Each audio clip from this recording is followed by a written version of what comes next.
Bigarren urtez antolatu dugun argazki lehiaketa da, lehen urtean zigarrokinen inguruan hausnartu nahi izan genuen, Tolosako gazteekin, eta aurten berriz Tolosaldeara zabaldu dugun lehiaketa bat izan da, eta gure nahia zergatik ez erre, horren inguruan hausnartzea bultzatu nahi izan dugu. Eta hori izan da argazkien zentzua edo, ez? Instagramen izan da lehiaketa.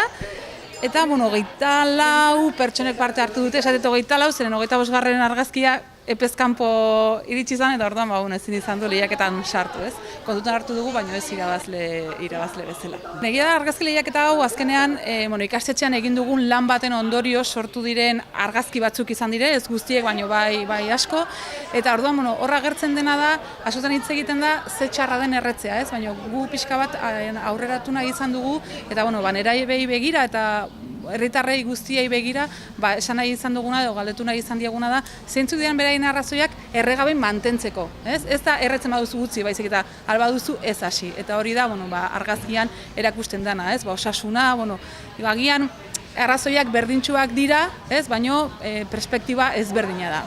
Irabazle aukeratzeko, alde batetik estetika, polita dan edo ez, baina hori ez da garrantzitsuna, baizik eta gaia.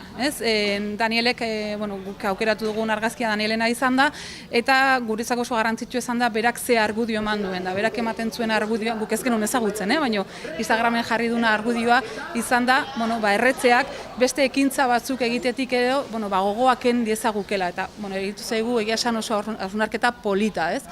Bizka bat agian, beste argazkiak izan dira, ohituagoak gaude, osasunaren inguruan hitz egiten, edo osasuna ez galdu egiten dugun. Baina bere ideia oso garrantzitsu eritu zaigu, nerabei begira oso arrazoi potentea, eta hori izan da arrazoi bat bere argazkia aukeratzeko. Guk, ni eta lagun bat, atera didana argazkia, beti egoten geha liburutegian eta txokotan, eta esan zigun Nurako eta Topako hemengo Tolosako esan zigun argazkia ateatzeko lehiaketan partizipatzeko, eta irabazi degula eta pozik nago. Pentsatu genuen erretzen baduzu eta txarra dela osasunerentzako, eta iten baduzu kirol bat edo zer, txarra da. Ez dizu uzten asko desmotibatzen dizu. Gu junginen atatzea argazkia eta kirolan errepresentatzea pentsatu genuen nire mutiatanek. Eta nik igonun nire kontun bozkak lortzeko.